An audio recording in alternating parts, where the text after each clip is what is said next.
Welcome back to the show for caregivers, about caregivers, hosted by a caregiver. This is the nation's #1 show for those who are putting themselves between a vulnerable loved one and even worse disaster. Somebody with a chronic impairment. And you're doing this. You're putting yourself between that person and even worse things. How are you feeling? How are you doing?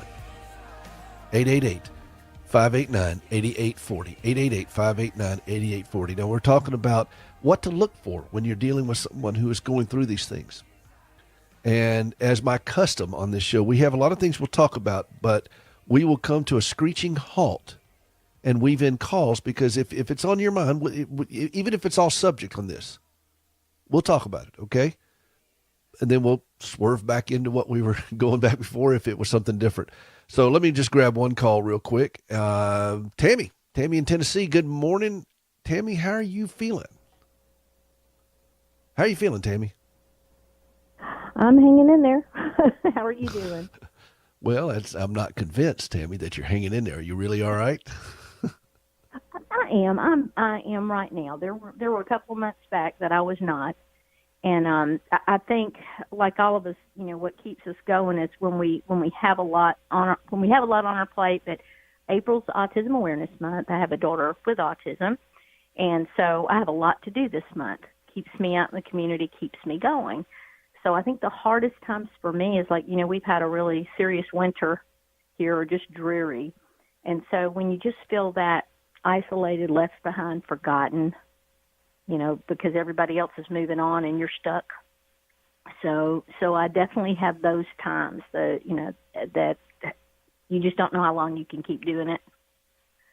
And well, you're going to do it. You can't do it for a lifetime, but you can do it for 24 hours. Right. Exactly. And that's the way that we have to look at it, isn't it?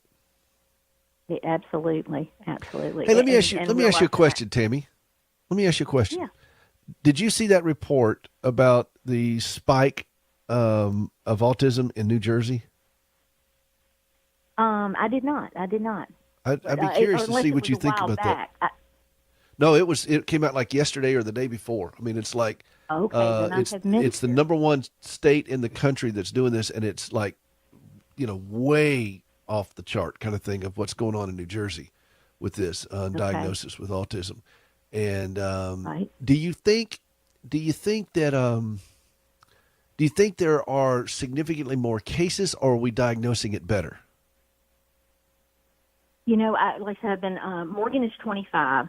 So in a number of years off and on, I've seen people talk both ways. I think there are absolutely better diagnoses, because we know a lot more than we did, but I do think there are a lot more children now than there used to be. Why? I don't know. Environmental factors, what have you. But I definitely think there are more, because when I went to school, I didn't notice, that many kiddos with, this type of seeing the disorder like I do now. It wasn't there, or I didn't see it. So I absolutely think there are a lot more kids now. And I'm in that world, so I'm seeing more. I had a friend who, when my daughter was little, she was a speech teacher, and she told me before we got the diagnosis, she said, it looks like a mild case of autism. She says, but I've only seen one child, and she had tons of kids with developmental disabilities, and she said, I've only seen one child that presented this way. And now, as a speech teacher, before she retired, she said she had like 250. So this is somebody who works it and knows it. So there are absolutely more children with, this these issues than there used to be. Let me ask you two more questions. We're coming up on Easter. How has your faith sustained you through this? Oh, it's what absolutely keeps me going. Because I do have that hope that, if not on this side, on the other, I'm going to have a better understanding. I'm going to get to hear her speak to me and really tell me, what it's like from her end, because that's what I long for. Because when you deal with, I don't want to say it's a mental illness, but there are definitely things that come into factor, like obsessive compulsive disorder and other things that are hard to understand and manage. And I know it's as hard for her as it is for me. So that, again, that's what keeps me going, my faith that, God's going to show me and give me an answer to some of these things. Do you, if you could say, now there are a lot of people listening to this show all over the country. If you could say one thing, or maybe a couple things, to, first off, pastors, what would that be?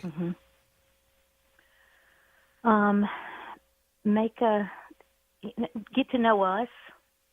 Get to know us for who we really are. And I know their lives are busy just like everybody else. But you hear it all the time, there's so much more that we have in common than we don't. And it takes a while to get to know us.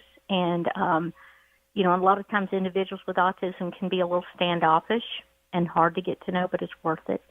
And I also wanted to know that everybody in the disability community has something to offer. It's not just about what they can give us, it's what we can give back. Because I have learned so much. God has taught me countless gifts through her. And I think the world is missing out on a lot of that when they don't include our kids.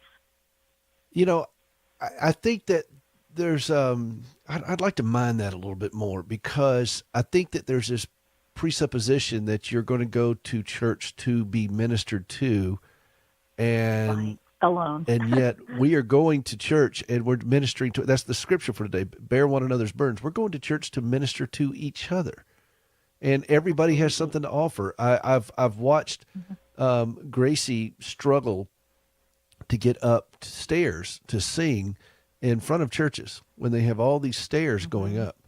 And here she is on two prosthetic legs, and I've watched her struggle to get up these stairs. And I think it never occurred to the designer of these facilities that, people with disabilities would also have something to offer from that platform. Enter their mind. Of course, they never probably think that their pastor may get a broken leg or something, and exactly, but it's exactly. Yeah. Well, what would you say to other church members as a parent of a child with autism? For me, we're an open book. If they have a question, I want them to ask me. I don't want them to shy away. I don't want to, treat us like the leper, so to speak. That I know it might be awkward or unusual, but just say hello, and just welcome. And I'll answer anything that I can that'll help us get to know each other. Because some churches are more conservative than others. We've had a very supportive church, and we're just extremely thankful. But you will have people who do shy away and just, they want to keep that distance. And I just want them to be more comfortable, more open, because none of us are perfect. None of us are without disabilities, if you will. And so we all got something funky, don't we? Definitely. Well, I go back to this I go back to this isolation topic that we just addressed in the first segment. The caregivers can feel isolated in a crowded room. We can feel isolated on a crowded pew. And you have just reinforced that concept that you can be sitting there in church and everybody else is singing victory in Jesus, and you can feel so excluded and so alone. Is that a fair assessment? Yeah.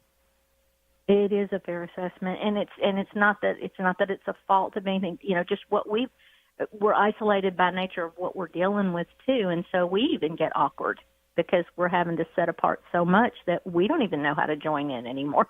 I always tell everybody I've got Mom-ism because I'm trying to learn how to socialize myself. So, I just appreciate that person that reaches out. I love that, Mom-ism. Oh, I do. I'm not, it's inherited from my child. But it's just, it gets awkward for me. So if I don't feel that somebody's comfortable with me, it makes me kind of close off even more. Whereas if they'll reach out when I'm not always able to, if they'll just take that risk and do it first, then I will reach back.